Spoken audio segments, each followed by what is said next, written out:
Yeah. And both, you know, sides are actually pretty viable right now. It does feel very healthy in terms of side selection. As you and I were afraid the Rumble would make it through, but we were more concerned about Ryu letting that one through. But since KT is on red side, that one is not going to be in our first game. As Barrel's Leona will be targeted here. They take away the Kalista. It does really feel like we're fishing for potentially a Zeri prio pick here for Henna on the side of B&K. Also, the Senna stocks go up as well with the Kalista ban, so that one is going to be taken away by KT Rolster. Yeah, we did also see Beryl playing Taric in the match against Nongshim on Wednesday.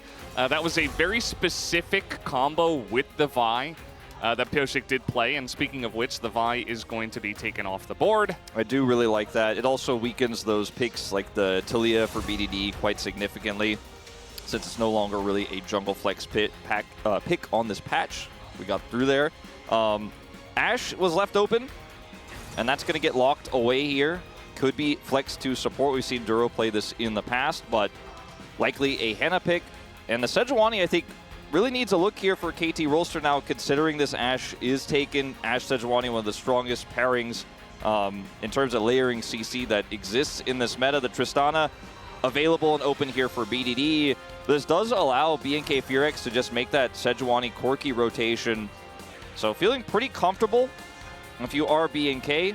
Looks like they'll take the Ezreal away in this rotation as well. Yeah, here I have spoken a little bit about how this meta doesn't feel very strong for BDD and Pyosik, specifically, you know, the AP junglers, the AD mids, but BDD will hop onto the Tristana. I think you have to take that away, but they're not going to prioritize the Sejuani by any means. So it does feel pretty free for Raptor to play it here. You mentioned the Corki as well. The obvious answer into Tristana. Everybody's favorite new matchup, Tristana versus Corki. Every game that it's not banned, it's going to be on the Rift waiting for you right in the center. You know, the easiest place to see it. As they'll pivot to Brand instead here with a double AD carry and forgo the Sejuani entirely. This really opens things up quite substantially here for KT. They could take it themselves. They could look for their own AP jungle pick. It's a tough call here. I mean, if you want to play something like a Karthus, I don't feel like this is the draft for it. The Ivern, though, makes a lot more sense, and Pyosik's one of those guys who's going to pull this one out. We saw it earlier this week. We saw it in the LPL. We saw it EWC. Yeah. And I feel like we're not seeing it enough here in the LCK. That's why I didn't want to predict it, but they've done this once before. They'll do it again. Yeah, I think Pyosik is one of those guys that's not scared to hop onto the Ivern. He actually knows how to clear the jungle efficiently on it, which is somehow difficult for a lot of our pro gamers. And it's great. You got the 280 carries. It's fantastic against Brand as well. You throw up some shields. You have a lot of vision control. Yeah, you could play Sejuani just for her power, but I think especially into that Brand matchup, you don't necessarily have to. So definitely one of the games where Sejuani kind of falls through the draft, surprisingly. Yeah, very Unless unusual. someone wants to play it top, which I don't think so. I don't think so. No, I don't think so. The Brand ban, or sorry, the Braum ban, right above the Brand, is a smart one here. Take that away from Beryl. Very strong lane with the Ezreal there. The Renekton has been one of the most commonly blinded top laners in the LCK. We figured out yesterday that GP can be quite strong into it. Gnar also a pretty good response, but they're going to take it away nonetheless. Nautilus, one of the best lockdowns of both the Ezreal and the Tristana. It feels great as an engaged support into the Ivern. So I think that's a very wise ban here as well by KT Rolster. Does leave us wondering what Beryl is going to play. Could be looking at like a Karma lane here, potentially. Yeah, we've said that a bunch of times. It does feel like our pro teams do not like Karma for one reason or another. I mean, the Ezreal Karma lane is very strong, and we've had many spots where we're like, hey, this is another good spot for it, and then they just don't do it.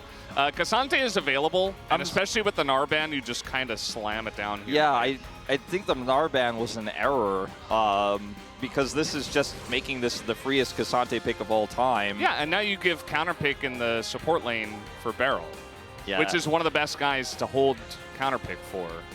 Not sure what the game plan was on that one, unless there's a trap set here. I mean, Twisted Fate has really fallen off. It's been one of the best counters to Cassante in the past. A lot of control you can get on the map from that pick, but they're playing a Brand jungle as well, and looks like they're going to pull out the Poppy here, which we've seen attempted by a lot of teams. Our East Side teams have really been struggling to find success with it. I think when you see it piloted by one of our Western teams, even in the support role, it gets a lot more value just because it's such an incredible pick in the right hands. But not sure if these are the hands we're looking for. As Duro playing his Alistar, the good old tried and true, but it is going to significantly weaken the Ashe level 1. And I do feel like there's a lot of different things Beryl can play to completely control this. The Karma we mentioned just feels so easy to lock in here. Again, we're not seeing it in the LCK. You could play Janna. You could play a lot here. How about Hui? Hui sounds fun. A little Hui throwback for Beryl. Oh, it's just, now, they don't have really engaged. Picking Rel into Alistar is confusing, but as you mentioned, they do want to find some amount of engage. I don't feel like you necessarily have to, especially when you're looking at Poppy and Alistar, but they're going to do it, and we'll see how that does go. I feel like, you know, KT also really had a chance to really mangle those last couple of picks on the blue side with the Poppy and the Alistar, but the Rel does feel like they're kind of picking into it. But yeah, if they had just picked any pushing bottom lane, you know, the Karma was the big one that we had in mind, then it would have been really tough for Henna to get value to this first pick Ashe. But at the end of the day, this is going to feel pretty good for Duro. They have the disengage for the Rel engage. They have the Poppy steadfast presence. So a strange pick, but it does shore up some of the weaknesses of KT's draft because they didn't really have great setup for the Tristana Ezreal blow up in this one. Had they been able to pick Leona, for example, would have felt amazing, but that was banned long ago. And BNK Furex have a draft that has some of the top tier picks in this meta, but they don't necessarily work together all too well. It feels like they had a good starting plan with the Ashe, but didn't grab Sejuani, picked up the Corki in response to the Tristana, which is usually favoring the Tristana, and ended up with a draft that can work out, has a lot of skirmishing power, but otherwise I'm going to have to really heavily lean KT here. Yeah, I think this happens a lot with some of our lower teams that don't have very large champion pools, and they're like, okay, we've prepared certain picks. We know this guy is good on this pick. We have to put him on. So it kind of messes with your team coordination and your composition and stuff. But we'll see if that comfort will help them across the line up against Ivern and 280 carries on the side of KT or Ulster. Let's jump onto the rift for game number 1.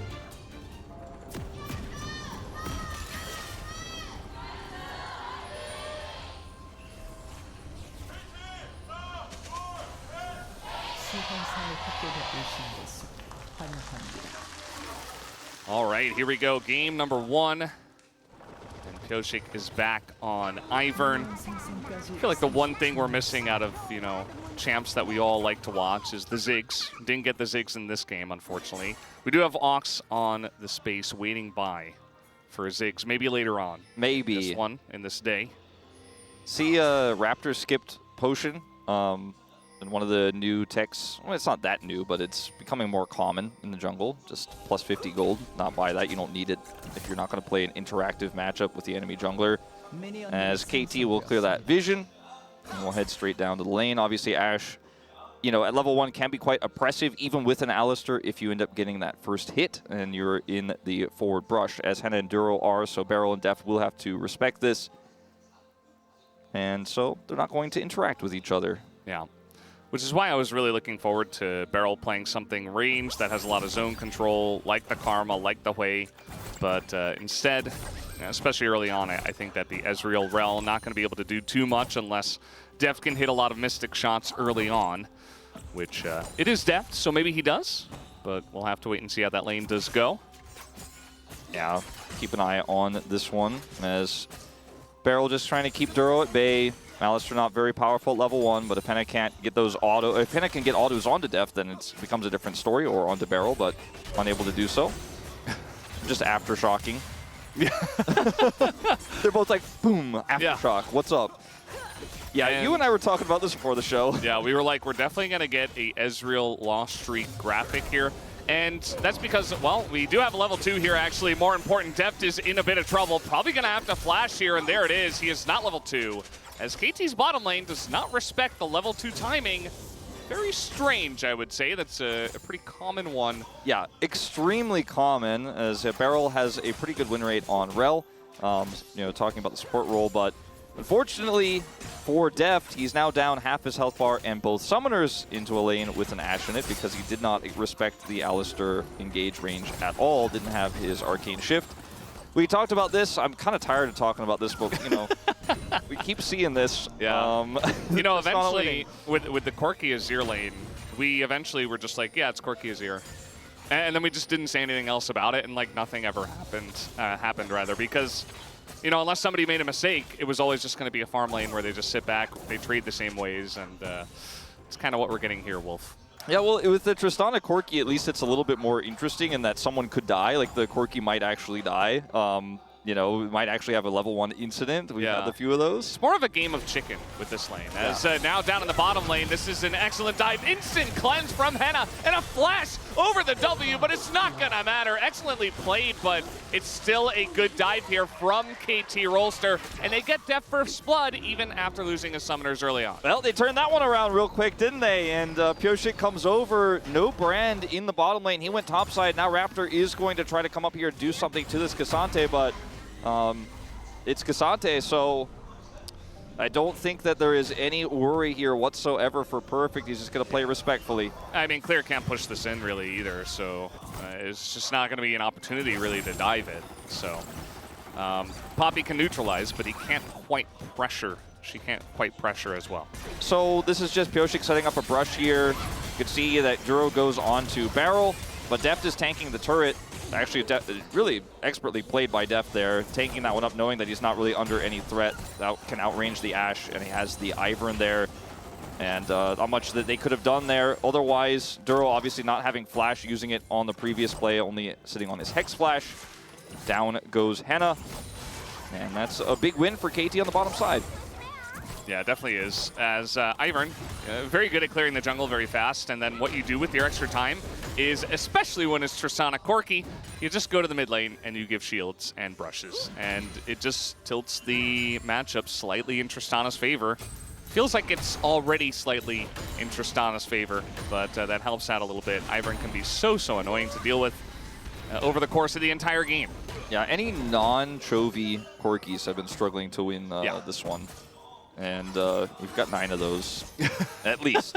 Yeah, there's more, actually, right? Yeah, there's, including some subs. Yeah, some subs. You never want to be 11th or 12th in a stat, because then you know you're behind the sub. Yeah, we do have that sometimes, though. Does happen, unfortunately. So Pioshik's, you know, being quite efficient with his clear. You mentioned earlier this week he was able to do that on the Ivern pick. Seems very comfortable with it. He's been practicing it a lot, and I think that's wise given the double 80 carry meta. We'll see if that changes on the next patch, but you still got 2 more weeks of it here at the LCK. So he's going to go clear that out. Has not been able to clear a lot of the vision in his jungle, but I don't know how relevant that's going to be as Raptor is once again making another pass up here. Ooh, that was too obvious from Clear. Like the second Perfect was moving towards the river, Clear charged through an entire wave of minions towards Perfect. So Perfect's like, well, I know there's a jungler here, and he puts down a ward. Yeah, pretty good read. Pretty obvious, like you say. Raptor should be able to now start clearing up these grubs. Pioshik will come over and try to deny. Getting any grubs as a Tristana feels great, but 5 is the magic number. And if he gets 2 of these, then chances are pretty good. Doesn't have a smite here for a few more seconds, but there's no way Raptor can contest with topside control. Barrels roam, BDD, full prio in mid, this control ward. Good luck contesting this one, BNK. I don't recommend. Wait, they're just going to charge into the brush here as they're really trying to get on top of BDD, and that is a nice combo on him. He does flash away, but the knockup comes in. Duro is pretty low, though, and BDD is still alive as the last grub did go to BNK, but what about the rest of your team? The brand value, KT, they run straight into it, and they take an insane amount of magic damage, and now KT are just trying to run away, and that they will, but man, that was a crazy fight there in the river. The level 6-4 Raptor was really the tipping point as he gets his ultimate there, and they're pushing into a brand in a choke point. Ends up being a big backfire there for KT. Had they been able to get that kill early on and BDD gets an additional reset, I think they could win the fight a little bit faster, but Duro just lives too long. BDD gets knocked up as well here by the Poppy ult, and so he's very, very low when he wants to go back in here. And if Duro dies, he can go in quicker, and they might be able to make this work. But look at Raptor, hits level 6 here, and then it's just, okay, we got to get out. There is no way we can continue to push this advantage any further. So BDD close, but not close enough there to actually get that kill onto Duro. And ends up being a good call here for Fearx. I doubted. I didn't think they could actually win that fight. They were not set up. They were fighting into Ivern brushes, but they had enough. The Poppy's super durable. The ult was good. And now they deny. you know, the 5 grubs for this Tristana. Quite significant. Yeah, definitely feels very good. I was watching Closer during that fight, just really excellent stuff, ignoring the tanks entirely. He actually like put himself out of position to do a ton of damage to the backline to push them away, and then he just Valkyries to safety later on. So excellent usage of just efficient damage. You know, he could have done like 20% of Casante's health, or he could have pushed the backliners away. So good stuff from him in kind of a very messy, crazy fight that you can easily get distracted in. As it does look like KT, with the bottom lane push, are going to try to go for this first dragon.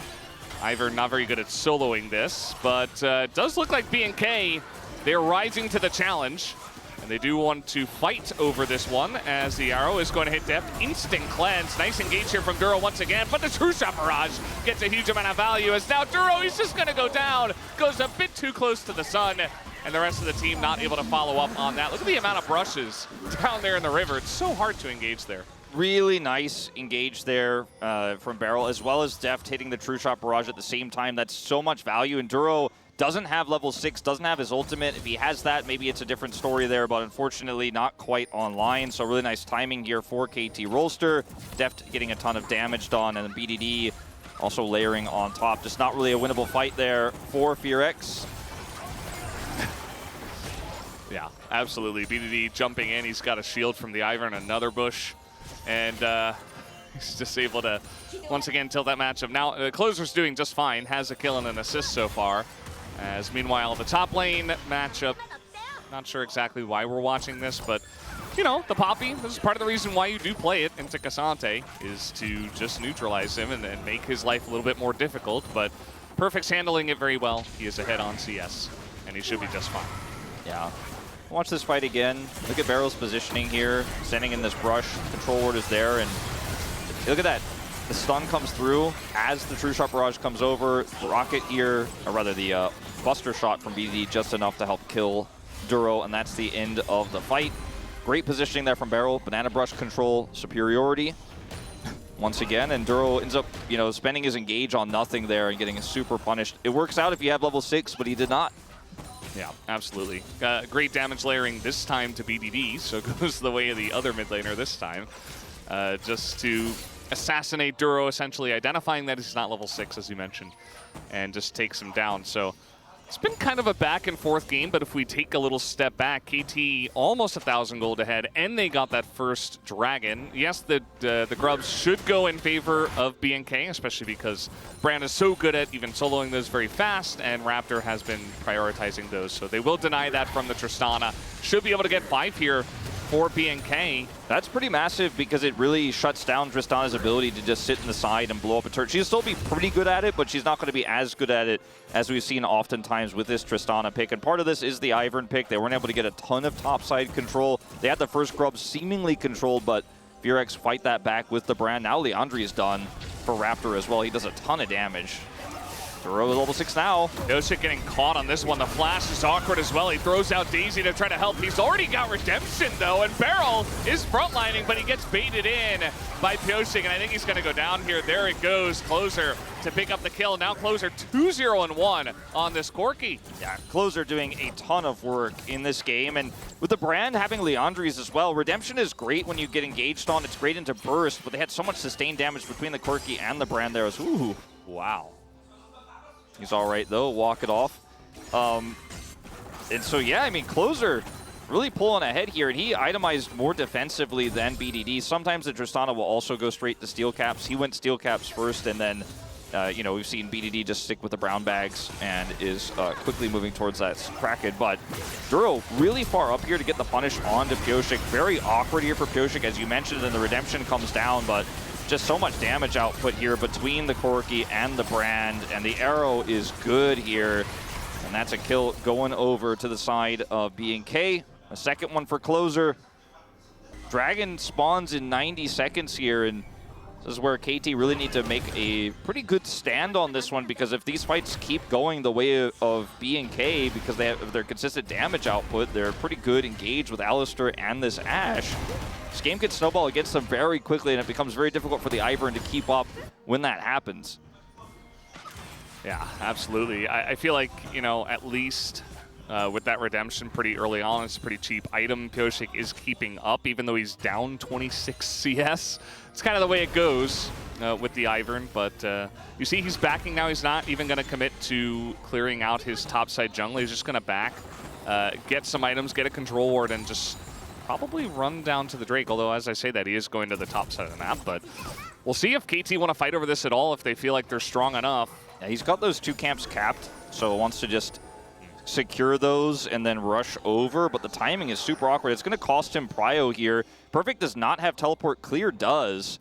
It is not looking great for KT contesting this objective right now. They just don't have anything. I mean, Barrel is in position here on the banana brush, but he's alone. He's going to have to back off. They have this ward. They have the scuttle crab. That's going to buy some time here, but 10 seconds until this spawns. Perfect's going to back. Still won't have teleport in time. And Barrel, as you mentioned, alone. He is going to get engaged on, but does crash down away from them. As Deft is level 10, and certainly could do a lot of damage if given enough time. As BNK are really pressuring forward to try to get vision, but Duro's got to be careful because already taking a lot of damage. At least does have the plant. Your favorite. It's not as bad as the other plants, I'll say that. Yeah, well, they don't start the dragon, so... Henna, this is an issue as the Ezreal is just going ham right now as Deft is going to force a flash in the 1v1. Up a level, Deft is just putting on so much pressure. It doesn't even use his ult either. Doesn't even try to snipe it. He's like, nah, I'd rather keep that for continuing to contest this dragon. And that might just be Drake. Yeah, no, I think it is. Unfortunately, Henna just getting owned in the 1v1. He has to back off, and they actually were able to slow BNK down long enough to actually take this, and BNK can now just run up topside and try to trade for the Rift Herald. Still be valuable. It's Chemtech Soul, so feeling less bad about it now, but yeah, still great individual stats to pick up here, especially for the Ezreal. The ability haste is going to feel nice. You're just going to be constantly tossing those Mystic shots out. And, you know, at the end of the day, could have been worse, but a bit of a disaster here, considering how much control BNK had leading up to it. Yeah, it did feel like they were in the right headspace. They were doing all the right things, and then just one mistake down on the bottom side, getting caught by the Ezreal, was Henna, and that's kind of leads to quite a big deal. You know, a couple of Drakes already over to the side of KT, and they accelerate their gold lead as well. We'll see what kind of value BNK gets out of this Rift Herald, where they do want to drop it in, because, you know, the top tier 1 is going to go down, so that does feel good for BNK, but the other 2 turrets are very healthy, so it's going to be difficult for them to get huge value with this Rift Herald, but let's see what they can do with it. Yeah, unfortunately as well with the Drake timing take, it's not going to be something you can necessarily use for prio control for that either, so it does feel very awkward, as you say, and they'll probably have to group as 4 to try to take out the mid turret if they can even do that. Like, it will require a pick as well. They've got, you know, some setup for that. So it does feel just kind of like a consolation prize more than anything else in terms of that pickup. Do agree with you, as... Yeah, how far the Rift Herald has fallen. Yeah. It used to be the objective that every team would flip over for no reason when it was first out. Well, now it's the grubs with how Tristana works. You know, you gotta get those, and you know what? BNK won the coin toss on that one. It was well played by them earlier on. Now they've got 5, so that's going to weaken BD insides, as we've discussed already. The game will slow down a little bit here, especially because it's a Chemtech Soul. And when you look at these 2 compositions and how they scale, arguably KT's comp scales way better because they do have that Tristana threat. They do have the peel that she provides. She is great in the side because she has the escape as well. And they have the Ivern to empower both AD carries with the shields. So I think BNK really need to start to find some more concrete momentum in this game. You mentioned the turrets being super healthy. This Rift Herald not going to be all too great. Is Clear maybe in danger here? He's at least going to be pressured off the turret, and as you mentioned before, even without the grubs, the Tristana very obnoxious into turrets, and is doing quite a number to that top one. Clear not really able to defend this with all the pressure. Now the Rift Herald just being put down in the bottom lane here for BNK, and they'll get at least the outer. And Perfect, you know, being pressured off of this right now, should be able to get the second charge here. I actually like this call from BNK. They know the Poppy can kind of just sit on that turret. It's very difficult to dive the Poppy. She walks away. They lose the turret, but they know that also they have their own Herald charge bottom side. So using the Herald, yes, you trade turrets, but you don't really lose all too much from this. And ends up being fine. They push the Cassante away and get a little bit of map control as the rest of KT Rolster has to respond to prevent the Herald from getting additional charges. Now they have a little bit more control top side, and that ended up staving off that pressure top really well. Not a huge win for them per se, but a good neutralization and good usage of the Herald. As the Shiv is going to allow Henna to try to match some of the Ezreal clear here. We're just going to have a bit of a neutral fight over the Vision. Got a little fight up in the top side. Clear, very tanky, and you know what? I mean, VDD's trying his best to layer in some damage, but he's only got one item as Beryl and Pioshik will be here, but so are Duro and Raptor, and an arrow gonna hit VDD. He is so dead, and down he will go. Beryl trying to peel, but he's gonna have to flash away as well. Lots of damage is being traded back, but look at the brand value as well. Beryl is not gonna burn down just because they have the Ivern, thankfully for his sake. But yeah, kind of a messy one there. I really like the confidence in which, you know, we're seeing B&K play. This is kind of some cool kids not panicking, live sandbox energy where Clear goes onto a Tristana, and at first, you know, without the context of the rest of the team rotating up, you just look at this, you're like, well, I mean, in the long term, I'm not sure if this is going to work out. The Buster Shot also pushing Clear back to the right doesn't do BDD any favors, unfortunately, but the rest of the team is rotating up. And as you mentioned, with the brand in the choke point here, it's really easy to get a kill and then pull back through the choke. The True Shot Barrage is high value, but you can't chase any further here. Perfect trying his best to get on top of Closer there, but it's not enough. And that was a super calculated play, super aggressive from B&K, but the execution of it was so clean. And I think the only thing that could have gone better is if BDD was able to Buster Shot Clear further to the left. Maybe he gets out there, maybe it's a different story, but clean rotation there from B&K, keeping the gold still very even as he move into the third dragon. They have Prio there as well. Yeah, it's essentially anybody's game from here with the Chemtech Soul, right? I mean, for the side of B&K, if they get Chemtech Soul, it's not that bad. They also have like a decent amount of shielding. I mean, it's great for right? KT, you know, with the Ivern. But yeah, that's true. They're trying to deny it here, though, as the True Shot Barrage not quite what it was in the past. It's not going to steal that.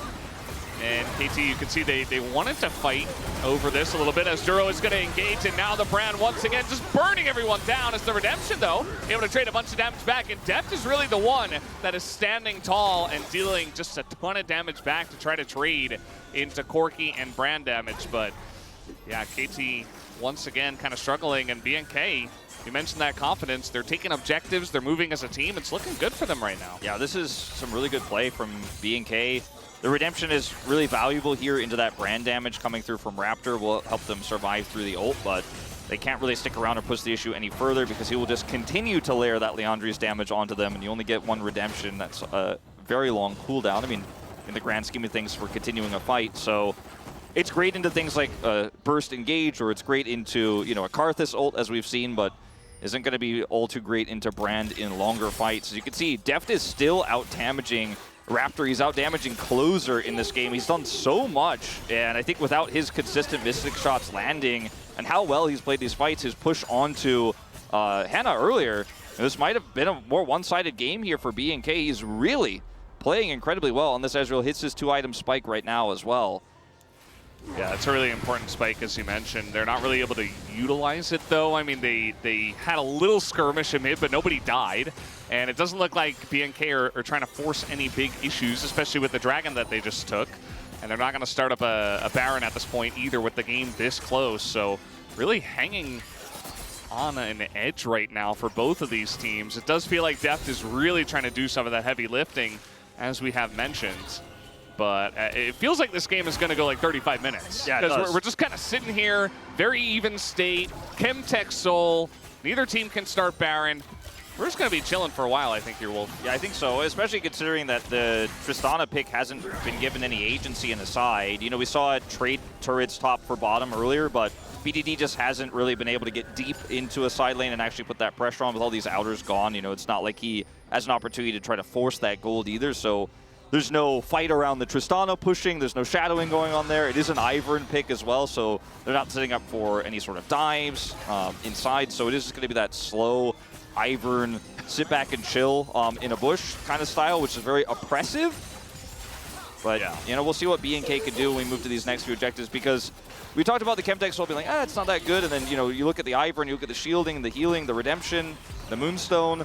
And it is really important for BNK to actually deny those now.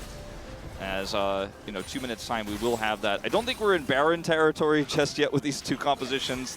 Tristana's getting close to making an argument for it, but yeah, I feel like if BNK were farther ahead, or if somebody on the side of KT gets caught, they could definitely start it up with the Bran and the double AD carry, but it doesn't really feel like that kind of game state right now, and BNK aren't ahead actually at all. They're behind at this point in time, funnily enough, even though the last bunch of skirmishes have gone their way. Both of these teams too, you know, oftentimes will make a very aggressive call and will, I don't want to say they'll flip the game, but they will either live or die by that call. Yeah. And neither of these teams in this game with these compositions are really allowed to do that. I mean, we saw that really good call from Clear and the rest of the team topside for BNK. Also their call to go for the grubs, but in this neutral state, both teams are playing a lot more measured, I think, than they normally would because of the compositions.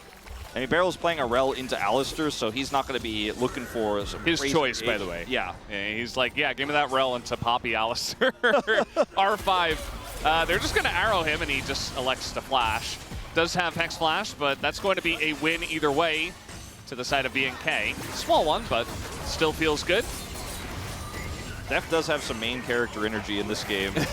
He absolutely does. And now Duro in a really rough spot here, but Deft as well, getting pressured. Still, this looks pretty good for the side of KT, as Clear's going to go in by himself and immediately get isolated. The rest of the team was backing away, and Clear says, you know what? Hold my beer, I'm going in. Yeah, that was pretty bizarre considering Deft has his Arcane Shift and Flash, and the rest of the team is backing away. There wasn't really anything to gain there.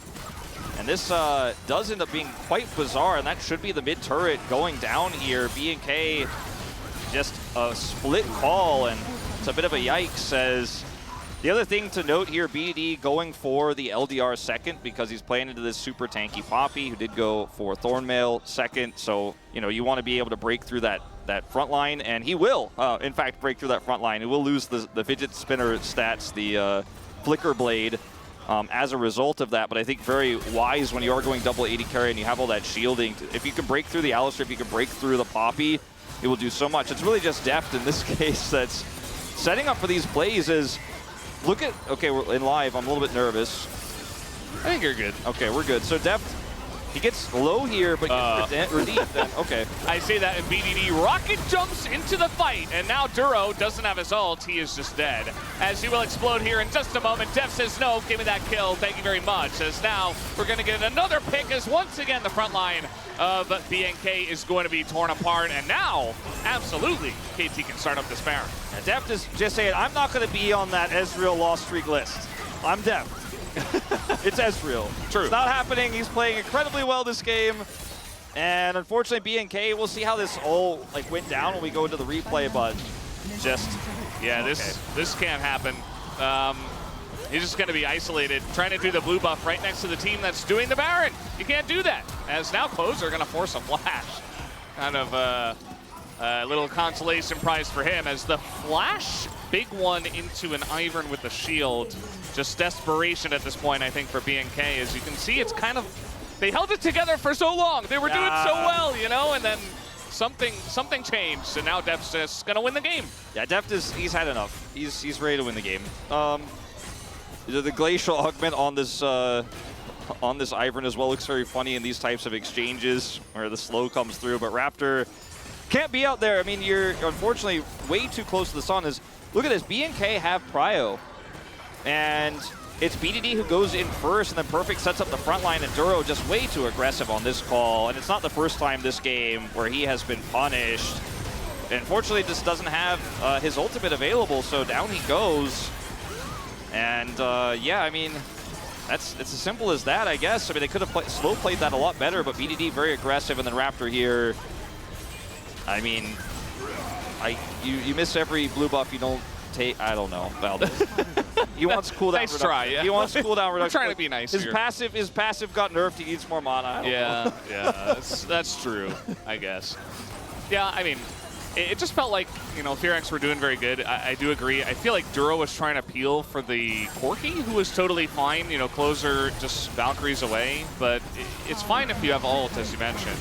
on the Alistar, but not finding that position, as now they're going to be isolated, and they just have the damage to peel through the Poppy. She's just not that tanky right now with the LDR online, with the 3-item Ezreal, who's so fed, as now Cassante, is he killable? Well, the answer is no. I should have known. VDD in a little bit of trouble, but the Ivern is just denying so much damage. It's insane what this champ can do, especially from ahead. Yeah, I mean, the uptime of those shields, it's pretty absurd, especially when you're retreating and your shield isn't actually contacting with anybody. You just get that CDR, and then you're like, okay, I got another shield, You can just shield all that Leandri's damage. I mean, a significant amount of damage was done by Raptor.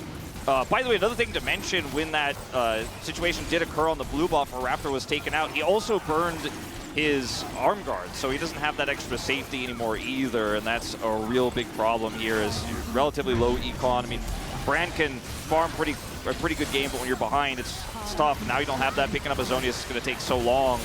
As we watch this fight, Clear is trying to frontline as hard as he can for the Corki and Brand damage to come through, and I mean, Closer actually doing an insane amount of damage this game. He's really, like, he's pulling his own depth arc here on the side of BNK, where he's not going to go down without a fight. He's done so much, but the redemption, the shields, and the Moonstone Renewer, I mean, there's just so many ways for KT to continue that sustained fight and allow depth to pop up, because he's also got Bloodthirster now.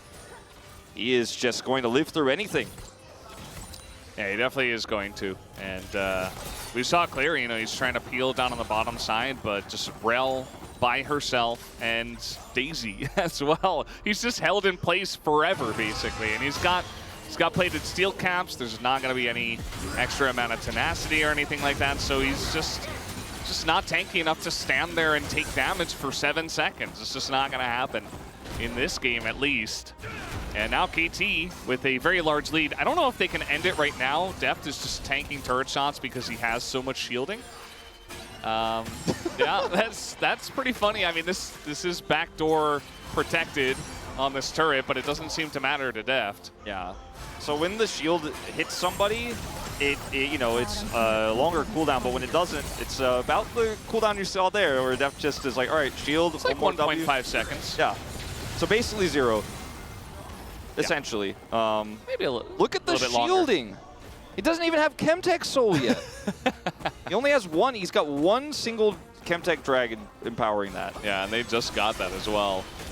And yeah, this is what Ezreal can do in the hands of a competent player.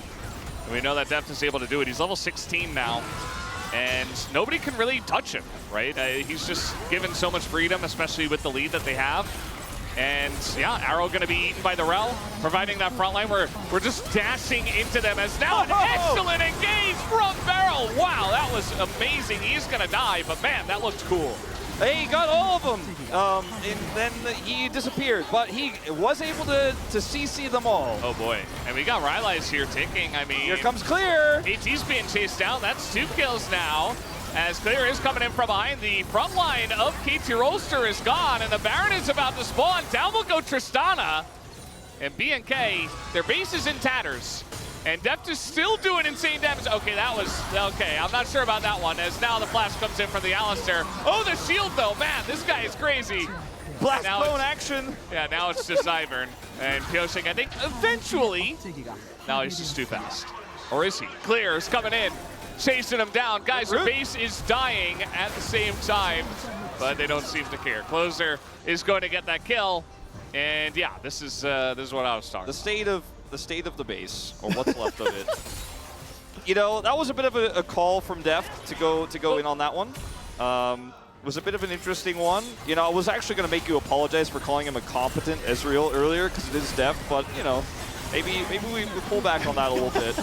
As Beryl ends up getting the 4-man Magnet Storm here, the follow-up is great, but he's just Alistared to his death, as we discussed in the draft. You know, not the greatest pick into Alistar when you had a lot of other options. The Eric's are making plays right now. Yeah, they're getting the Baron. I mean, they ended up, you know, staving off the super minion pressure for long enough to actually start this one. And I mean, there's a way back into this game, potentially. Yeah, I mean, they should get this Baron 100%. Wow, that smite was incredibly late. He smited that at like 187. Meanwhile, their base is in a lot of trouble, as now Perfect trying to stop the backs, but the Baron empowered recall is not good enough, and they will stop the backs. It's only Closer and Alistar to get back, but maybe a couple of kills here to the side of KT is clear. And Henna doing a number to these guys, but eventually Clear is going to go down eventually, right? Okay, there you go. Well, this game is just insane. I mean, they ended up getting the kill onto Perfect there as well. They do defend the base. They do keep a majority of these Barons alive. And unfortunately for KT, once again fighting into a choke point with Brand. Not ideal, but they have the super minions, and they are going to, with this Tristana, continue to push. The Baron empowered minions are not as good defensively as they are offensively, but it will still help. As Raptor has a huge role to play here in the potential to base defense, but I don't know if it's going to be good enough. He just used his wave clear in a Daisy. Yeah, that's not going to help. That's not helpful. He's still, okay, well, Daisy's going to go down, and the Baron empowered minions do come out, but they did lose a Nexus turret with the Baron. I mean, they don't have any inhibitors, and it looks like KT Rolster should be able to get Chemtech Soul here. Now, the bottom inhib has respawned, which means we're no longer going to be two-stacking super minions on these waves, and then you've got 2 minutes, 2 minutes 45. They're going to have to stave off this pressure. Chemtech Soul is going to feel great for KT's composition, so, you know, normally we would be like, oh, they get this, but it's not a huge deal. There's still a way in for Purex, but this is actually quite significant to give this one up. Yeah. There's just nothing they can do. It's pretty large. It's actually huge. I mean, Cassante and Rel love it. Ivern loves it.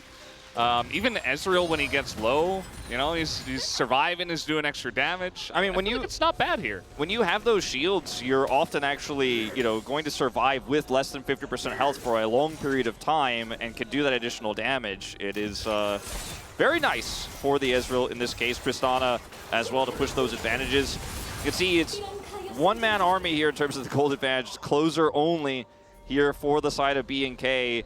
The KT definitely had a few whoopsies here, and while the game is still very much in their favor, they still have a 4,000 gold lead. They have Chemtech Soul for a support Ivern jungle pick on double AD carry. We got down to the territory where these inhibitors will respawn. We might have a Baron flip to decide the game, and the fact that we got here is very concerning because it means that there is that, you know, 10% chance that BNK actually steal this one away with the game state here. It's unlikely, but KT probably frustrated with how this one all went out. Yeah, we know that Hira is going to be scratching his head and maybe making some comments to himself and the coaching staff, because this one was it's not a clean game by any means. KT, as you mentioned, they're still in the lead, but you never know what could happen here. You know, one team fight goes the way of BNK. Closer is 6-0 with full build. Anything could happen, as that is a big true shot barrage. And Clear is being chased down here. He is going to avoid all the knockups. Not that one from Daisy, though, as this first inhibitor is going to go down, and the damage from Deft is just insane. And they're not really responding to it at all. It's Clear. It's nearly going to die. Deft this time, he is going to Arcane Shift away from the team. This Brand is so valuable here on the defense. They're sitting on this one Nexus turret. Really need to focus on clearing the waves out, as that they will. The arrow comes in, the engage from BNK, not great, as Closer going to take a bunch of damage. In goes Barrel, and the true shot barrage once again is huge. Redemption comes in, but now Perfect is alone in that back line as the Alistair is insane, but he does get Henna down, and now the massive Tristana damage comes in, and KT, they will limp across the line, but they will at least finish in first in this first game, as it will be the Nexus to go down. Duro looks like he will survive, much to the chagrin of the remaining KT members. And that'll do it. Game one will go into the hands of KT Rolster. I like the closer on that one from you. Limp across the finish line, because, man, that was messy. BDD goes in, doesn't get the kill, doesn't get the reset. I was really concerned. Perfect's down there. He's isolated. He gets blown up. They're so ahead, and Deft is just not going to lose this game no matter what. They end up finishing it anyways, but if the game was closer, I mean, with the composition that they had, what BNK had, I mean, that was definitely losable. And, yeah, Perfect and crew definitely feeling the pressure here. I don't think that this is going to be a happy conversation that KT is having here in the coach's booth, but on the other side, I feel like BNK, great early game. Mid-game decent, but some big mistakes when it came to those objectives later on and getting caught. Yeah. But I loved how proactive they were around this Poppy early, and the draft, I judged it pretty harshly, but the way they used it made me kind of a believer. Yeah, absolutely. I think that's, you know, for BNK, it's going to be frustrating for their side as well. Like you mentioned, you know, just a couple of fights that if they're handled a little bit better, like they have better coordination, then I think they get across the line. And Raptor's damage was massive. Yeah. But it did not compare to the gigantic bar that is Def. It's got to be a 12er for Def. There's no way there's any like Pyoshik hipster voters who played the Ivern and again. No, it's a Def 12er, man. There's never been a clearer player of the game, Valdez. Yeah, I mean, this one even media can enjoy, right? Boom, boom damage. The guy's carrying the game. It's an 80 carry. Come on. Everybody's got to be on board here. I do agree with you, Wolf. Anyway, that was game number 1. KT Rolster take it down. BNK will have to fight back. But first, guys, we'll take a break and have the space. We will be right back.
해도 괜찮아 이거.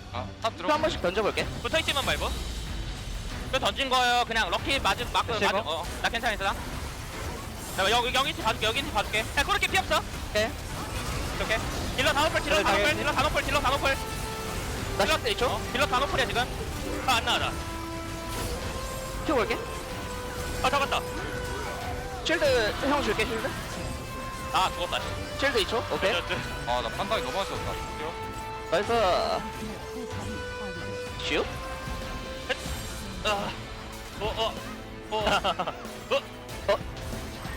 그냥 깰게. 왜 이렇게 잘 피해? I think some adjustments need to be made here for BNK. And the Ivern pick is kind of a problem they need to solve. They prioritized the brand so highly, and it was super face up. Let's see what they want to do this time around. They could just play Ivern themselves if Raptor is familiar / comfortable on the champion. I'm not going to expect that to be true. As in the LCK, we kind of shy away from those picks, but it's looking the same so far. All right, BNK, this is your last chance. There it is. They're going to ban Ivern, and I think that's fine. I just, Pyoshik had a fantastic game on Vi their last time out, and I feel like Def's Ezreal required a look, unless you're going to first pick it here for Henna. You could first pick Vi, put Raptor on that instead. Yeah, it's also an option. But Brand. That does leave the Tristana to KT Rolster again. So you could either pick Vi or Tristana. I think this is probably not it. It's very strong, but with how it played out last game, obviously, I don't have as much faith in it. The problem is KT will probably be happy to put Pyoshik on Sejuani. They'll play the Ashe Sejuani. And we did not see that from BNK last time around. Maybe KT Rolster will remind everyone why this pick is so strong. You can go for the Azir if you would like to, but I don't know if you even have to here at this point in the draft for KT. Bizarre priority on that one, considering that Tristana is so face up. Yeah, feels like there's a lot of power picks right now that you might want to prioritize picking, especially because Azir isn't getting taken away, as you mentioned. So just wanting to hide the rest of what they're going to go for, I suppose, by picking their mid laner now, after seeing the Tristana. Azir? Renekton. The Renekton, choices. the Azir. Genji. The flips for objectives. Yeah. I mean, BDD was on that roster. Where's the Ashe? Where's the Sejuani? Where's the Ezreal? Not in this draft. Not in this draft. Well, that's going to give BNK the opportunity to play the Ezreal alongside this Tristana. if they'd like to prioritize it. They won't have a Leona here because they banned it themselves. I think BNK definitely thrown a little bit for a loop by this, based on the fact that they don't have an insta-lock in here.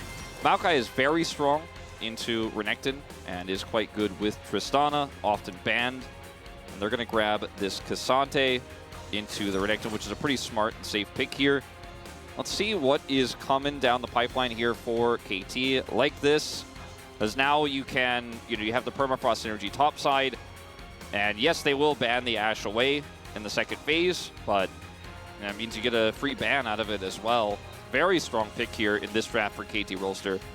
Yeah, the Maokai and Sejuani handshake, no surprise in the LCK either. And that is just going to get locked in. As you mentioned, Sejuani alone is fine. She provides quite a lot to the team, very tanky frontline, somewhat reliable engage, and a lot of CC just in general.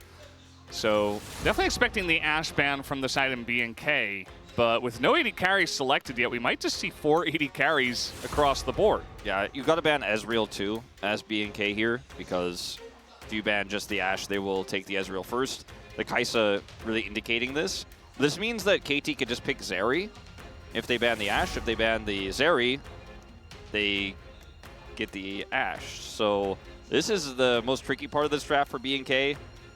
And they might just ban something else entirely here, like a Braum, and trade it. I think that might be the better option. Say if you want Ashe, we'll try to play Zeri into that. But a bit of a draft error again, I think, here, the way that this has all gone down, is they will ban the Zeri, and guess what? There's the Ashe, and now you don't have a Zeri. Who could have seen this coming, Wolf? And what are they going to play into this is the real question, because there's no Kalista. Try to play Lucian into this? I don't think so. Is it going to be a Henna Varus angle? He's one of, it's one of his best champs. It's not been very popular since its rework, though. And, mini rework, so to speak, on this patch. Just feels like, especially with the Rakan ban as well, you don't want to go for singular Xayah. Feels like Xayah would have been pretty good into the top side of the map, especially from KT. So yeah, it is just going to be the Varus, as you mentioned. There's not a lot of choices left.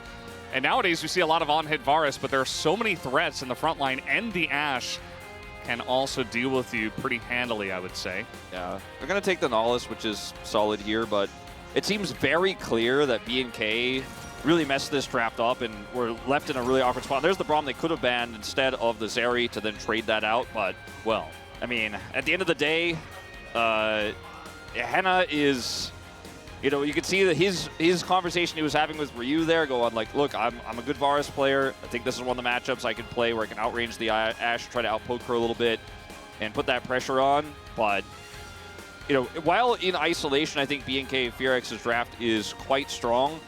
The single target blow-up setup here for KT Rolster, plus the skirmishing power of the Azir early, is just insane. An Ashe Braum level 1 is absolutely bonkers, and I'm not talking about in the 2v2 necessarily either, like anywhere on the map. You just cannot interact with those champs, or you're gonna have a bad time. It's like you said, you look at the BNK comp in isolation, it's fine. It's, you have some decent synergy there, but they just gave so much to KT almost for free, it feels like. And I don't feel like you can do that against KT. There's just way too much synergy there. It's like the perfect death ball in the current meta, right? Like Ashe Braum is a fantastic duo. You add the Sejuani to that, it's awesome.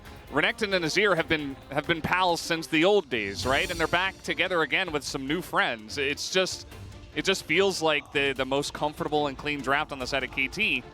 And again, so surely KT lose this, right? Yeah, no, it feels like too free, and maybe they do. I don't know. It's definitely possible. It's going to come down to the execution, as BNK do have some options of their own, of course. We'll see how this game number 2 will go as we hop out of the Rift right now.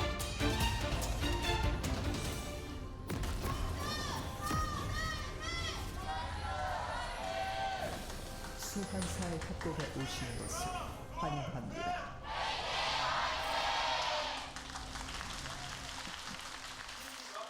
And here we go, game 2. KT Rolster, they got across the line in game 1.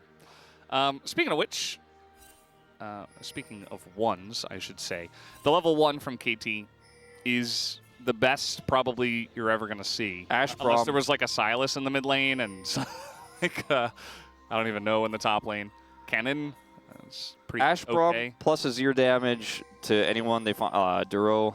It's just the Braum itself, and then Ashe, as you mentioned, and even Sejuani. So the jungle's theirs. If they want the jungle, they can have it. Yeah, they will get it, and they'll get that ward up here. You know, BNK playing relatively respectfully around it. You know, Duro wasn't too far out there, otherwise he would have been forced to flash at best case scenario, but they will get the jungle, they will get the brush control in the bottom 2v2, and that's going to be the start of the game, and that is where the start of the Ashe pressure will begin.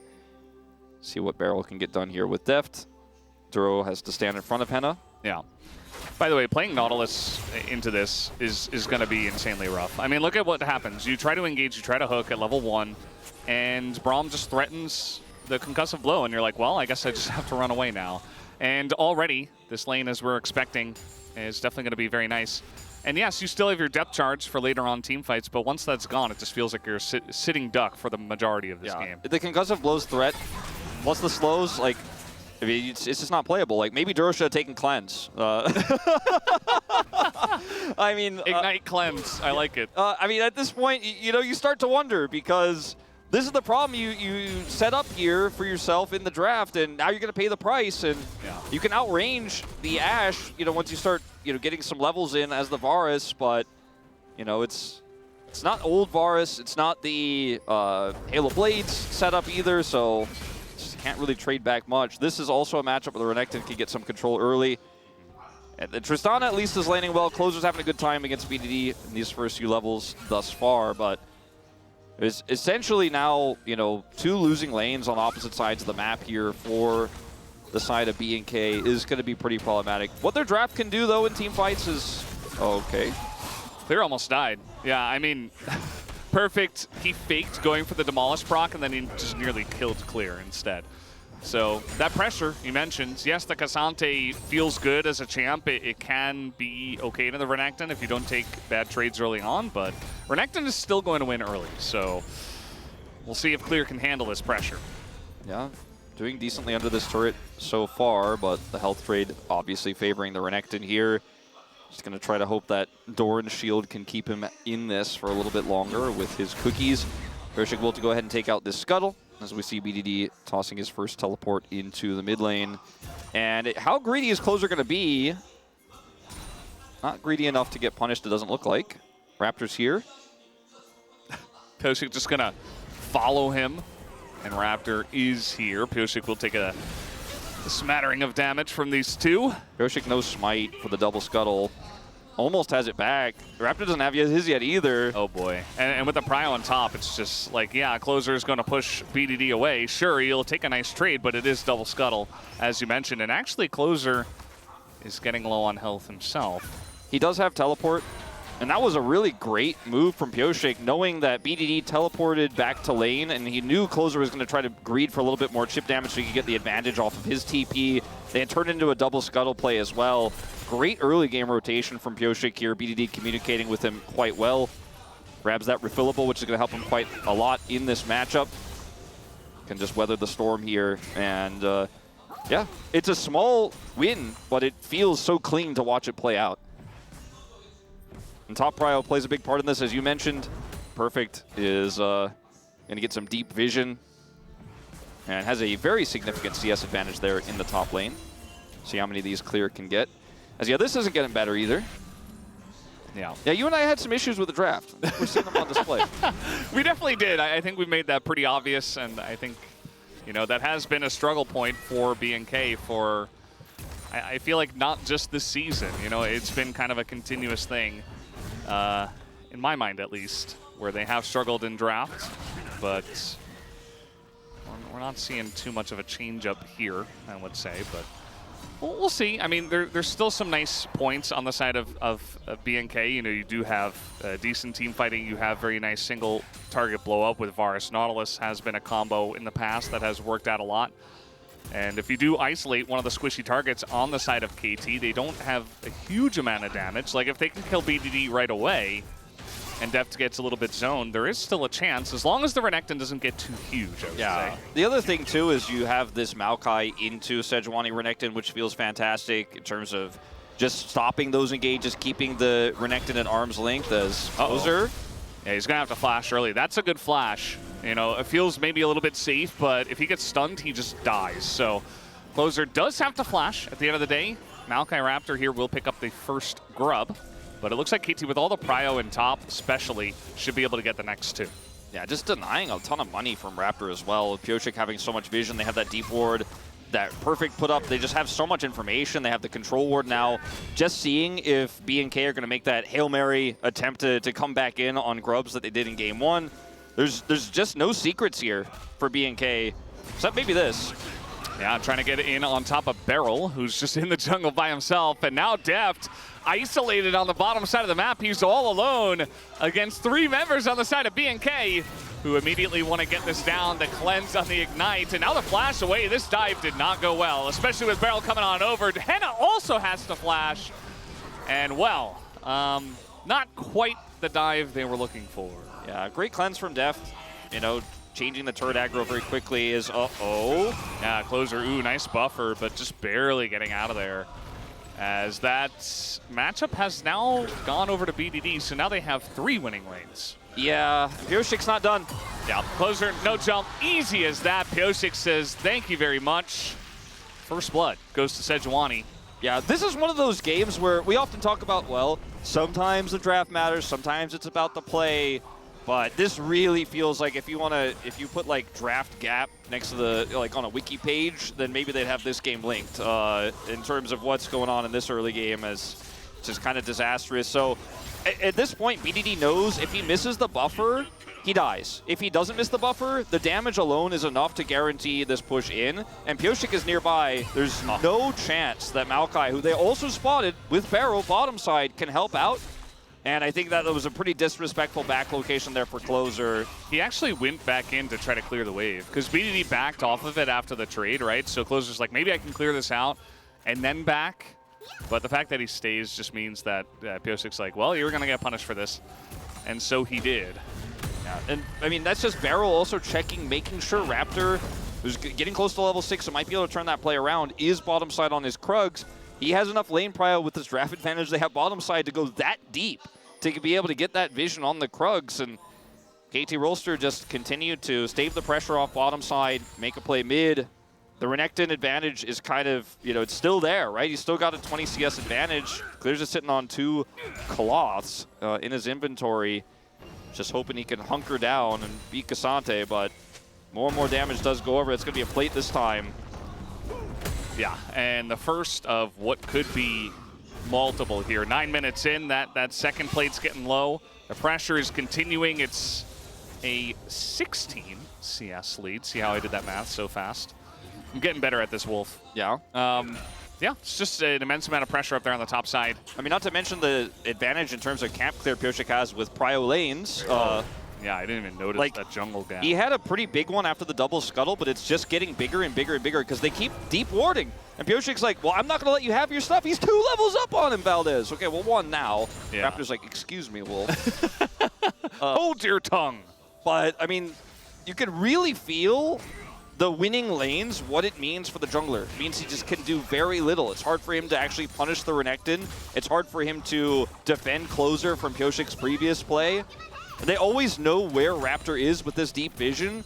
Then anything he does is just going to be like, okay, well, I know where he's here. We'll go the other place. We get a successful gank. We get a successful summer, grab away. Perfect is going to head back to lane with his Eclipse now. Clear is trying to push this in as fast as possible. I don't even want to say this is good news. You can just look at the gold graph here per lane. Uh-oh, now we got a combo down on the bottom side. Duro going to hook away and then gets in front of his AD carry. Pyosik's here. And yeah, I mean, they're just getting them low for the follow-up dive, and that is exactly what is coming in now. The ult straight into Duro as Beryl is in a bit of trouble. Will be traded back as Nautilus, very difficult to dive, and even Deft is going to go down. So a 2 for 2, but denial of CS, and Pyosik is just getting even larger. Yeah, he's big, and he's going to get some plate gold. Gigantic! He is a very tanky Sejuani. He has more CS than both of his carries. Yeah. He has all the money, and that's not necessarily a bad thing. It's not ideal, but that was a pretty sloppy dive when you consider they could have used all of this chain CC together instead of just using it and then having Pyosik come in. Almost felt like it was an afterthought. Pyosik said, oh, I guess maybe we do this. You guys almost killed him. I guess I'll get the job done.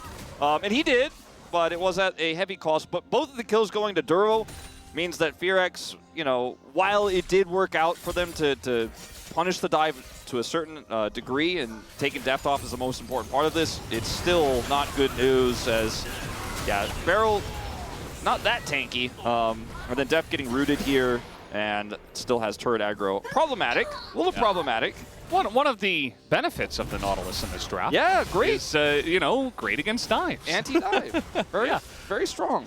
He's able to do that, at least. I'm not sure what else he's going to do in this game except pressing R.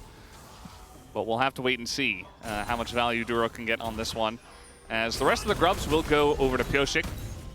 Credit to Raptor that he was able to get another one. Now the all-out's going to come in here. Perfect is certainly playing with fire, trying to just extend his lead even further with the the second plate that he got. But now Pyosik's up here, and Perfect has ult advantage, so might have backfired. I like the way that Clear played that, because he made it look like he was just going up to clear the wave, but then he actually turned it into an all-out opportunity. But looks like Pyosik's not going to stick around. They have so much vision up on the top side. They've got a ward in the bottom river. They've got a ward to the entrance to the river.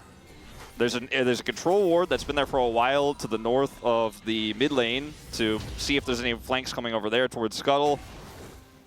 Again, besides that one time where they were able to sneak to the blue buff and look for that gank onto depth, really just aren't any secrets here. Yeah, it's one of those nice things with the Ashe as well. Just provides so much in terms of engage and control, but that extra jungle control on top of it all with the Hawk Shot. It's going to be 4 plates going over to KT in the bottom lane on top of it all.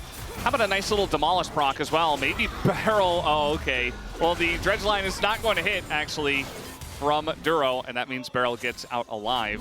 Feels like pretty lucky, actually, for Beryl. This time the turret's really low, so Pyosik can just bide his time here and push them away. Yeah, they are going to ward it, so at least they do see him. Duro, nice buffer on that one, but here comes BDD, and Duro is not long for this world. Pyosik can just solo the both of them. Doesn't need much help at all, and that's going to be another kill onto Pyosik, who was already very large. I feel like this is the kind of game where Beryl is like, Pyosik, you should build AP.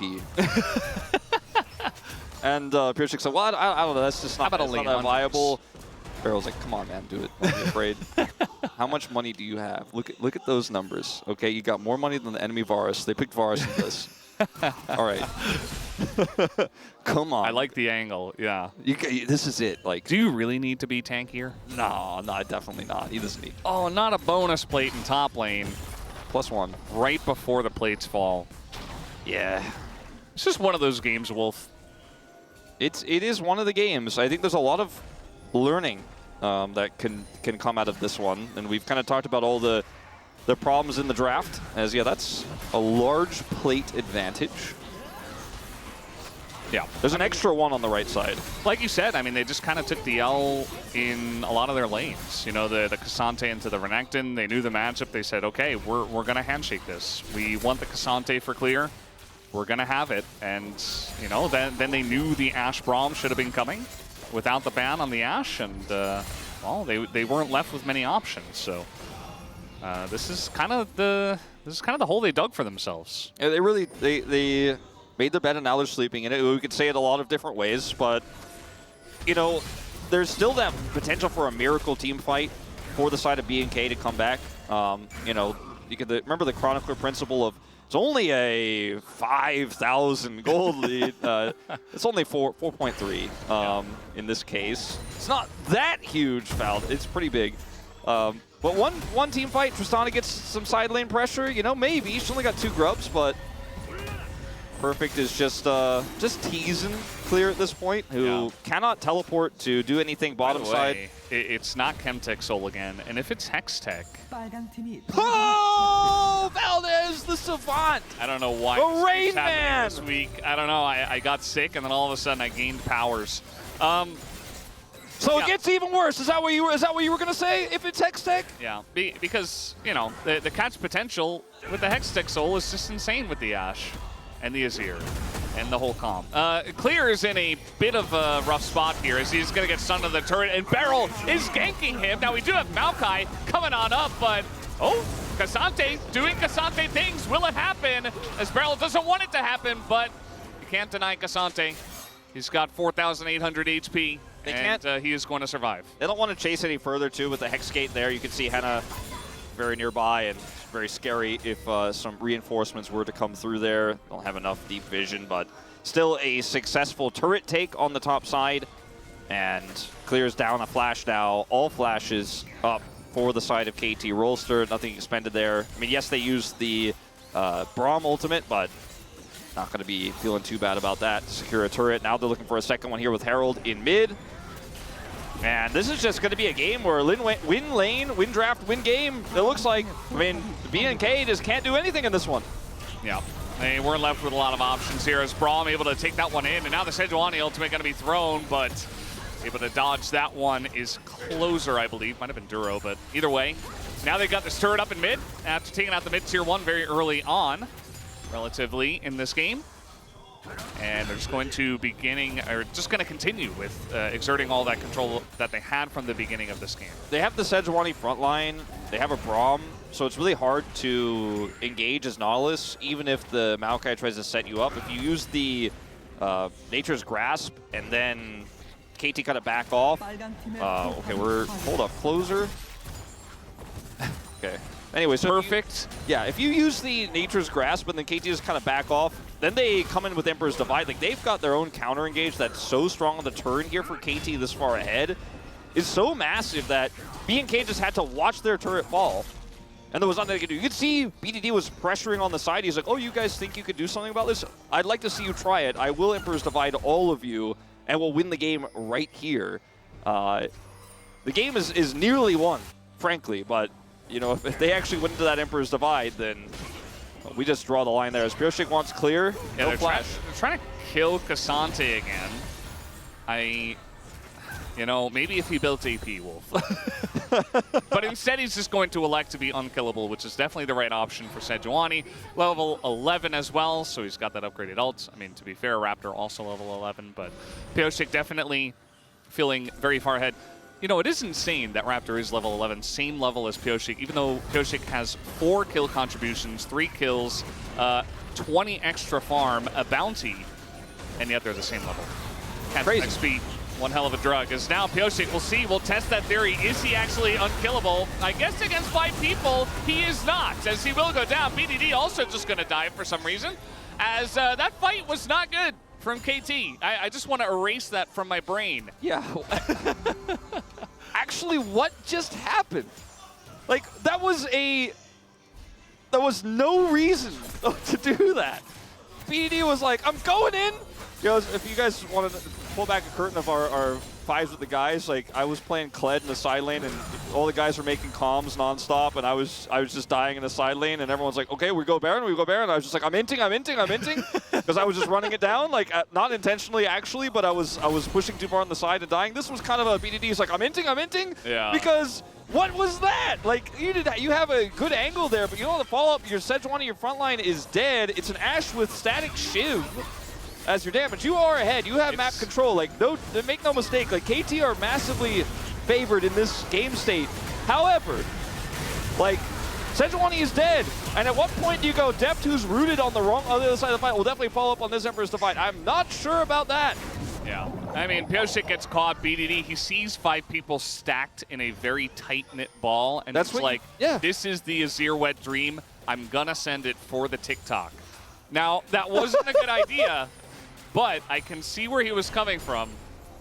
He's going to be on one of those analysis TikToks for like, what does EDD mean by this? Let's break down his thoughts on the play. Yeah, I mean, that was, they know they're very far ahead. They just thought they could make a super play, and it did not work out. And credit to BNK for sticking together and flashing at the right time. Yeah. And getting out alive. My headcanon is that that's BDD's unique way of punishing Pyosik when he makes a mistake. Oh my god. All right, Hextech Soul is the soul. They have soul, or they will have soul point if they grab this. They have full pryos, perfectly punished in the cross. Now it's going to take a TP and losing a Drake for it. Will it work out? Will they even kill him? I think with 3 people they should be able to, especially with the Tristana damage, as in he goes and down he goes. And the shutdown will go over to Cassante. And yeah, it's in trade for a Drake. Yeah, you can see how many resources they require to do that, as Raptor is the one who has to clear this bottom wave. He's not even going to fully clear it. Henna is catching this mid wave, trying to keep this inner alive. They end up losing Hextech, Soul Point. Perfect doesn't flash. I think if he has just a little bit more space there, he can get the dice and then flash away, but KT have full vision control. Look at the vision they have in BNK's jungle here that Clear is now setting up for, so they have to come over here and respond, and then the trap will be sprung. BDD's not here yet, but he's on his way. Yeah. Duro can eat the brunt of the damage right at the beginning, and KT are going to clear out the vision, but not sure if they'll actually start the Baron. With the Azir and Ashe, you've got pretty good damage, but no need to try to flip it, especially with Hex Gates up. It can be difficult because BNK can get over there very quickly, as we did see. Yeah, I think KT just wanted to set a trap and see if BNK were going to walk face first into that one, but without BDD being there, they couldn't really spring it just yet. And with a Maokai that could just toss saplings in, they don't have to face check. And I think BNK call him on the bluff. You guys are not on Baron, and they will be able to clear that vision twice now. Closer's getting some alone time here in the side lane. Does need a second item very badly, but he's not threatening any turrets. There's a lot of standing gold on the map if KT decide to go on BDD's wild ride a second time. You know, potentially there's a lot of gold that could be unlocked because Virex could then take a Baron, and, you know, that gold lead is, you know, was once 4,000, is still 2,500 here, still significant, but when those turrets start falling, we could see a swing here, and the lane advantage that KT had on all 3 lanes, and, you know, that kind of setup was what led to their massive advantage, but they still need to win team fights. They still need to actually be clean on those on these upcoming objectives, and they fail it again. You know, there is a world where, you know, we suddenly started talking about what BNK's draft does well. We said it was not too bad in isolation, so careful, KT. Yeah, I mean, the draft in isolation was fine. We enjoyed what they had, as Henna is going to cleanse. Nice cleanse there. And now he's trying to trade back onto Pyoshi, but as we mentioned before, if he's not in 5 people, he is pretty much unkillable with the lead that he does have. But yeah, able to get the cleanse out of Henna. Not so bad, especially when nothing really is happening, as he shouldn't have that cleanse. Actually, he might just barely get it back for the Hextech soul fight. I think he will, as Raptor may find himself in danger here. I remember this spot. I'm sure Raptor does as well in game 1. Yeah. This time he's Maokai, and the enemy team didn't just take a Baron. I remember this spot when it was Pyoshik that was up there just a few minutes ago. Junglers are really struggling with this specific spot of the map. Not sure why. Well, KT aren't able to set anything up here. Won't be able to start the Baron. BNK stave off the pressure. Bottom side, you know, the Renekton trying to get onto that turret. He has Demolish. Given some extra time, Perfect might be able to really threaten that, but not able to do so right now. As Beryl is a tanky Braum who has Warmog, so he will just absorb saplings and not care about the Leandri's damage. He'll just heal that right back up. The KT have this choke point controlled. Now, finally, BDD is going to start hitting this. And he does a lot of damage on this Azir. Deft still showing in mid, and if BNK try to commit, they're going to be into Emperor's Divide.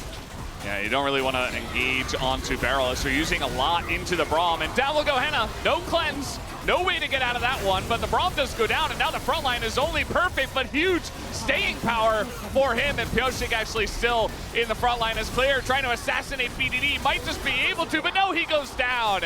And this should be the fight over to the side of KT. Rolster just barely getting across the line, and that should be Baron for them. A little bit concerning the way that all played out for KT. A little bit closer than I think it needed to be, but they will get it done in the end, and it's Deft. Once again, it just cleans up house. You know, he says, all right, look, you guys are doing all your shenanigans. We're really ahead. If I'm not having to flash away, if I'm not having to cleanse, I'm going to be doing the damage.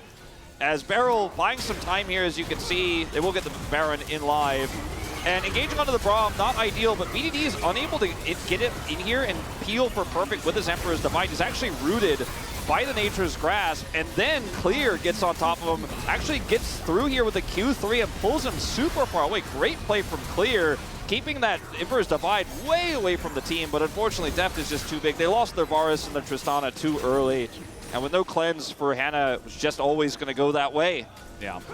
The Maokai, as we mentioned in the draft, should be having a lot of value into this comp, and it did. It absolutely did. It's just, you know, you've got to engage into the Braum, and then you've got Sejuani and Renekton beyond the Braum to frontline for the team. As now we have a massive angle here for Perfect. He's just going to run straight on in. He's got Pyosik nearby. Perfect does take a bunch of damage as KT are trying to force through a choke once again. Thought they would have learned from the last time, but really trying to stake their claim on this Hextech ult. This time BDD has his ult back up again. We'll see what he wants to get done with it. See if he is zoned away again, as Raptor does have that Nature's Grasp. Slows are coming in once again, and now Duro's in a lot of trouble. That Braum ultimate is huge value. The Maokai, Nature's Grasp is going to keep them all at bay, but the chase will not be denied from the side of KT. And here comes BDD, takes the weirdest angle, but it does not matter. Only gets clear, but once you take the Cassante down, the rest of the comp will fall like a bunch of dominoes, as Duro is going to throw this into Barrel. But that's not the Ash, and in goes Deft, and he will take everybody down, and that will be the end of this fight. Deft has had enough. He's ready to go home. And yeah, BDD gets his revenge on Clear as well. On that one, the Emperor's Divide only gets the Cassante, the one that pulled him away last time, but this should be KT with this Baron buff for another minute, closing this one out. Not a clean ace, but nearly there. KT dominate with the better draft, tons of map control. Few whoopsies, a few, tripping over shoelaces in the mid game, but it's okay in the end when you're this far ahead. It just doesn't matter. Just doesn't matter. They're grouping up for another team picture as Pyosik gonna throw up the thumbs up and the okay. KT Rolster, clean 2-0. Nothing to see here once again, as they did it to Nongshim earlier this week on Wednesday, and they'll do it here to BNK. In the second match, as Duro's confused about what to do. You got to do the handshake first. And yeah, KT Rolster, they get across the line. They're not the cleanest team in the LCK, but they can win some games, can't they? Yeah. I think Duro perhaps forgetting, what it was his first loss in a series now. He did take out Bro last time around, and the camera comes to you when you're the losing team because the winning team crosses the stage, shakes your hand. It's not asking you for a pose this time, but I'm sure he'll learn from the experience. As great laning phase for Perfect. BDD weathered the storm with Pyosik's help. Pyosik gets double scuttle. They have the Ashe Braum bottom lane. This game was pretty self-explanatory. One of the biggest draft gaps we've seen this season. Rivaling, Gen.G's lost to Top Esports in Game 2 of EWC. Very much a solid draft. The gameplay didn't necessarily always back it up there in the later parts of the game, but I think KT were just having a little bit of fun. That they were, and you see they're not really sure what to do for their celebrations, because it just feels like one of those days where you get the win, it doesn't feel amazing, but you got to cross the line, you're like, hey, we won, nice. And so not a huge amount of excitement, you could say, behind the win, but they pick up 2-2-0s this week. It's really going to help out KT's standings in the LCK. Yeah. They're going to hit 4-4 in terms of their record now, and begin to slowly, once again, believe that KT should be on the west side. You would imagine with how they are handling some of the eastern standing sides of the LCK. Yeah, now sitting at, as you mentioned, they hit 50 and they're -1 with this +2 they grabbed from this series. So they're, kind of straight up in the middle of the pack. And we saw some really disappointing and frankly bizarre performances from KT in the first 2 weeks of the LCK, which made us really think, okay, this is rough, this is sad, this is not the KT that we saw in spring. It's obviously a far cry from the KT that nearly made finals last year. But the bounce back has been real. The momentum is definitely in their favor. Don't watch that highlight while making this point. But and they finally are playing like they did in spring as a 5-man unit with some really good calls on the map and playing around vision incredibly well, which I think is so important in this meta. So KT, the expected result was a win. I don't know if a lot of people would have felt that confident about a 2-0, especially considering the momentum that BNK had coming into this, but cannot overstate how important the drafts were in this series, and those problems need to be solved here for BNK. They definitely do. We're going to listen in to the last moments. We can win, they're saying. Somebody's saying slow, I think. Not sure. 나 많이 없다. I think BDD was just yelling fight, fight, fight. Oh, maybe that's it, yeah. And then that they did. 나왔어. 바텀 라인 오갈 거야. Notice Deft, who is the true protagonist, is just silent. As he flashes in, gets buster shotted back, but still W's for the kill. W's for the W. Yeah. W for the win. 끝나냐? We Is done? it Is it over? over? 이거 딴 템만 나오는 거 잘해봐. 아, 근데 얘 보이긴 하다요. 쟤 노플이야. 네. No flash, calling out flash timers. 이거 불컬이라 무조건 오기. 끝나. Finish it, finish it. 안 끝나. W 한번 깔게. 끝났다. It's This is over. not the most interesting finish comms we've ever had. Will they say it's over again? How about the team picture? 허니 형 없이 가족 사진? Oh, family photo. That's what he said. 가족이 없는데 Oh, I love to see the happiness there at the end. Look at the damage share for KT as well. Very evenly spread. Pioshik doing a lot of damage on Sejuani, Yeah. but still didn't build AP, sadly. Raptor doing more than closer, a little bit of a pain point. As, you know, they can never really get online. The Tristana wasn't really a factor in this game. Feels like maybe it could have if the game went longer, but just was too big of a one-sided lead for the side of KT. So we're done for this first series, guys. We're going to hand it over to the space to break down KT.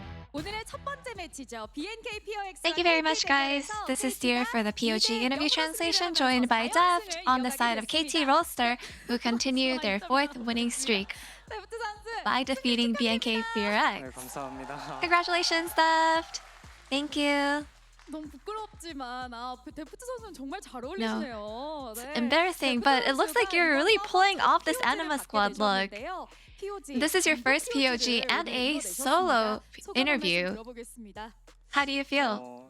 우선 이제 창현이가 무척 아쉬워해서 좀 미안한 마음이. You know, Pyoshik was actually really sad, so I feel a little bad. 되게 어색하네요. I think it's been a really long time since I got my POG, which feels a little odd.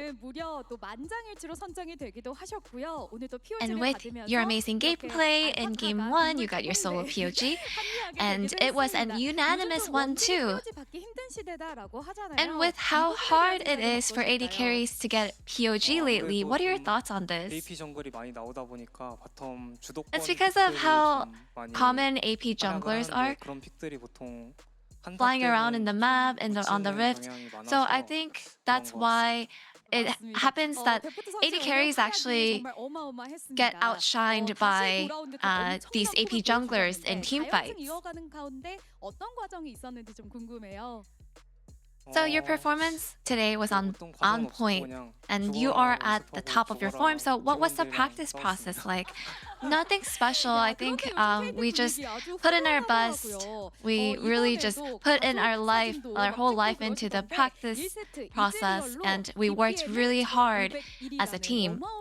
And Deft, in Game 1, you had over 1,500 DPM with Ezreal, and the awakened one-man army Deft came out. So Ezreal had a really important role in this comp, so what was your game plan? Yeah, it's a pick that had a really good control over the game, so I had to make sure that I'm ahead. And I think it was really easy for me to pull this off because of all the help that I got from Alistair that enabled me. And with your win in the patch 14.13, Ezreal finally got his first win. And you've always been skilled at Ezreal, and he happens to be your most played champion in the LCK. So is there something veteran players do differently with Ezreal? Lately, Pace has been playing so well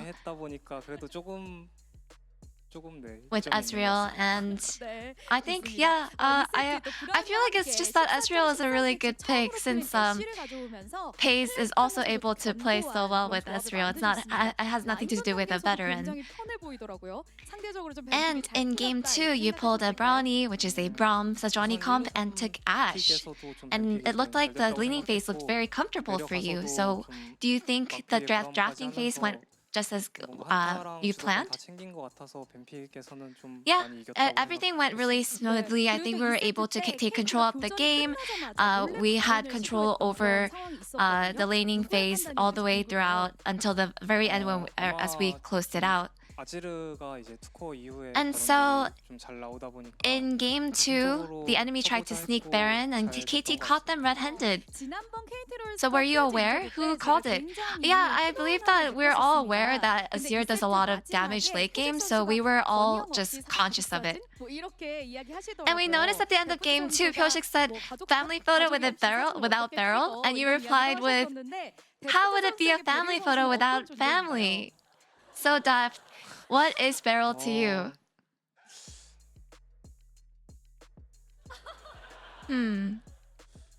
많이 싸우기도 하지만 네, 제일 든든하고 You know, we fight and 또 quarrel a lot, but 네, he's so 결정적인 reliable. 가족 구성원 중에 말하는 건가요? I guess like as a family 많이 member, 예민하니까 항상 수험생 정도. you know, he's always sensitive, so maybe someone like a student getting ready for his entrance exam. So now with your 4th consecutive victory, as your last game of round 1, you will face DRX. How confident are you? I believe our team is very good. 올라오고 있다고 생각해서 네, 자신 있는 것 같습니다. And I think we've been really doing well and putting our best foot into climbing up the ladder. So I believe that it is possible. And any shout out to all your fans? 숨 좀 쉬어지는데 남은 I 경기 feel like 다 now we're 이겨서 able 좀 to 더 breathe a 많이 little, 웃을 수 and we want to 있게 make sure that 해드리고 we win the rest of our matches, and I want to make sure that we're able to 감사합니다. let all of our fans smile in the end. So that's the end of the interview from Depth, and back to the space. Thank you.